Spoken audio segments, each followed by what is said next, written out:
When in Rome, you'll want to eat like the Romans do.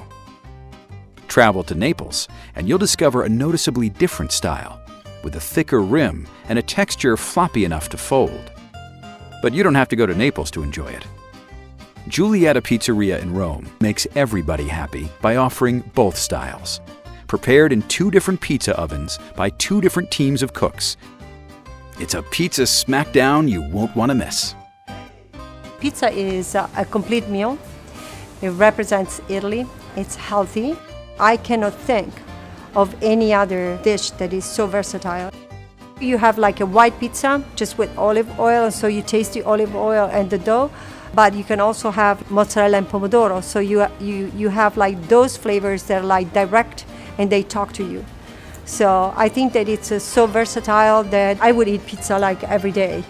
So I literally would. Giulietta was conceived and brought to life by Cristina Bowerman, who is a Michelin-starred chef from Rome. She really wanted to make a space that was laid back, informal, but that also gave the right dignity to both styles of pizza. The main difference between the 2 pizzas are the Neapolitan pizza actually is much thicker. You can tell there's the edge. It's called canotto, which is a sort of lifesaver. The pizza in the center and is soft. It's very tasty, very flavorful, and you actually taste the dough. The Roman-style pizza is much, much thinner. There is not that much difference between the edge and the center, and it is in a certain way crispy. Whenever you eat a slice of the Neapolitan style, you have to fold the center because there's no way that you can actually keep it straight.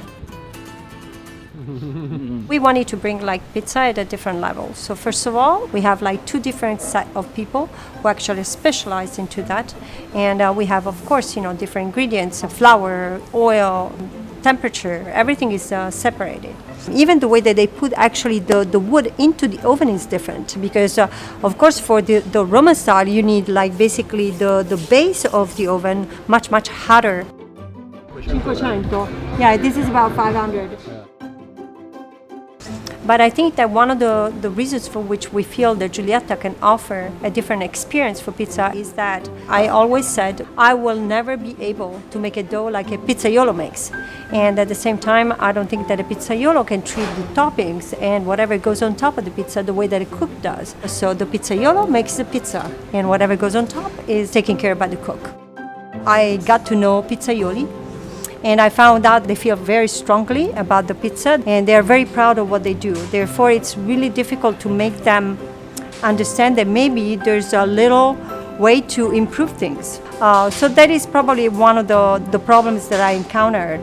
Just have them trust me, which is, the major part.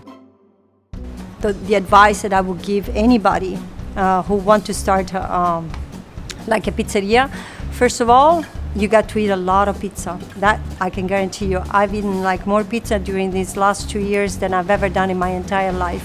This way you get to understand exactly what is really good as opposed to what is fairly good and what is not good at all. It's a fine line. So first of all, eat a lot of pizza. Second, I think you really need to come over here, work with one of the pizza maker, pizzaioli, and understand exactly what the process is. So even though you're never at the top, like in the kitchen it's the same way, you're never at the top. You always try to improve.